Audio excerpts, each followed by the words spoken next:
நெடுஞ்சாலைத்துறை மறுசீரமைப்பு ஆய்வு செய்ய குழு அமைக்கப்பட்டுள்ளது. பாலங்களை ஆய்வு செய்து சீரமைக்க குழுவானது அமைக்கப்பட்டுள்ளது.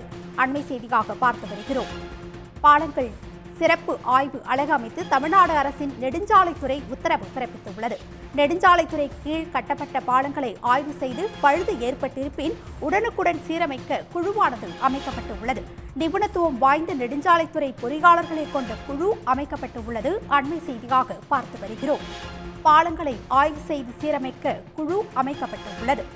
சாலை மேம்பாட்டு நிறுவன தலைமை மேலாளர் பழனிவேல், கண்காணிப்பு பொறியாளர் ஆர் கிருஷ்ணசாமி குழுவில் இடம்பெற்றுள்ளனர். தேசிய நெடுஞ்சாலை துணை தலைமை பொறியாளர் சிவகுமார் இக்குழுவில் இடம்பெற்றுள்ளார்.